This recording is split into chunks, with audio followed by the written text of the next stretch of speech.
Hey, the election season heating up too as gubernatorial candidates Gregg Abbott and Wendy Davis go head-to-head in the Rio Grande Valley for their first debate.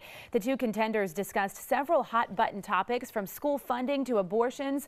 One major issue, the importance of securing our border with Mexico and keeping our communities safe.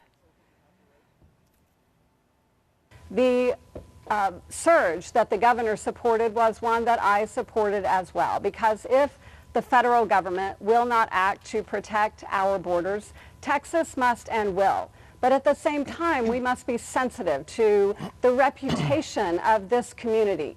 Comments from my opponent calling this area third world are inappropriate. Secure communities promote economic development. And we want to ensure that the community here in the Rio Grande Valley, as well as any community in the state of Texas, is going to be safe and secure.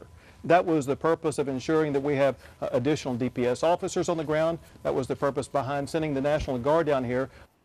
So who won the debate? Well, that's our topic this half hour. We want to hear from you on our Fox 26 Facebook page. You can also send a tweet. Be sure to use the hashtag Fox26forlife.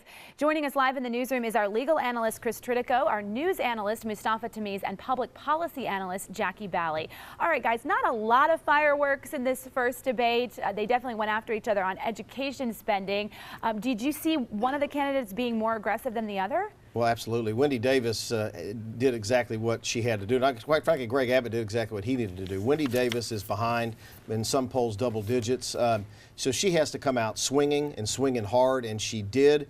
Gregg Abbott, I thought, did exactly what the front runner should do, and that's ignore Wendy Davis's attacks and just stick to the issues, Mustafa Tamiz. I thought that both of them did what you would expect to see in the debate. So who do you think came out on top? I think they both did their scripted lines. I think who came out behind was us, the voters, right? Because this was a debate to vie for the job for the 12th largest, to run the 12th largest economy in the world. But in the largest city of Texas, it wasn't on broadcast television. You had to watch it on Telemundo in Spanish, or you had to watch it on the internet. So, we're going to make this huge decision with very little information, and it's business as usual. And Gregg Abbott made sure that as he was negotiating for the debate, that it wasn't going to be seen in big cities like Texas, like Houston. So, Jackie Bally, like I said, I thought they both did exactly what you would expect to see from the Wendy attacking, Gregg Abbott ignoring those attacks. I'm not sure who you're going to say won, but who do you think came out on top? Oh, of course, General Abbott came out on top, the same way he's going to be our next governor. He is shown to be leading by double digits by most polls, except for maybe hers. And if you look at her literature, she became a national media darling because of her filibuster on abortion. But yet, if you look at her campaign literature, she doesn't have anything about abortion. During the debate, she skirted the issue about being aligned or supporting her president, President Obama, our president, President Obama, who is in her own party. And so, like most people who are running on the Democrat ticket, they're trying to run away from the president. And so she is no Ann Richards, that's for sure, and that really just helps us seal the deal to make sure that General Abbott is going to be our next governor. One of the issues that she's hitting Gregg Abbott pretty hard on in the last 10 days or so is over the education funding.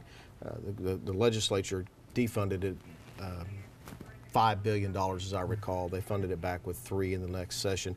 Gregg Abbott defended that law in court and is still defending that law. And she's hitting him pretty hard on that. He won't respond. Well, that's how she became actually very famous. The very first thing that she ever did, and what people know her for, was her filibuster on education, way before the abortion issue. And if we're talking about the governor's race, I mean, if we're last on health care and we're bottom 49th in spending on education, and our infrastructure is falling apart, these are the issues that we should focus on rather than narrow political issues that basically we have cheerleaders on both sides for. Let me go to Sally. She's monitoring our social media. Yeah, let's take a look at some of the tweets that have come in about this debate. We're going to go first to Ben. He says he would like to see more discussions on improving schools in border cities. Many don't offer college prep or vocational programs. That's what he'd like to see in the next debate. Then we go to Polly. She says all libs in Texas are delusional if they think Wendy Davis won the debate, and she has a picture showing the land of make-believe is to the left. Future Democrats saying Wendy Davis definitely won the debate. Texas is ready for a new direction. And then I love Lloyd. He says Davis won the debate but won't win the election. Texans could care less about the debating skills of their governors, obviously. Well, I think that was a shot at the current governor. Yeah, a little bit of humor there from our friend Lloyd. Yeah, I want to talk about the first one that said that he wants to see them discuss improving education on the border communities. I just think that's too limited a topic for them to hit on that, because the overall discussion about education, as Mustafa said, we're almost at the bottom of the country in education, and they defunded. And they're now all the Republicans are running on, I put money back into education. That's not sufficient, is it? Well, yet the Texas Tribune and their polling shows that a majority of Texans, both Democrats and Republicans, trust General Abbott to run our education and believe he can do a much better job in key policy areas like education, infrastructure, and the other areas we've been outlining because of his skill sets. Look, the majority of our residents and our citizens, the reason why General Abbott is going to win is because they feel comfortable with the conservative leadership that we've had for many, many years.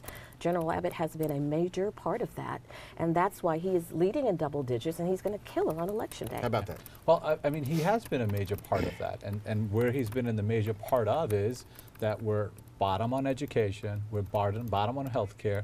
We spend more on debt service for our infrastructure than we're going to put in to build new infrastructure, and so that's where the leadership brought. Although we're the 12th largest economy and we've created more jobs than any other state, but vast majority of those jobs don't pay enough wages for people to live a good life. So what have we actually accomplished with this leadership? Interestingly, we've accomplished a very healthy economy. That's why people are coming here in droves. Interestingly, and we've had months and months and months talking about the surge at the border and all the kids coming across, and that is gone. And nobody's talking about that. Real quick. I think you'll see that in the next debate because, again, the general has a very strong policy on that.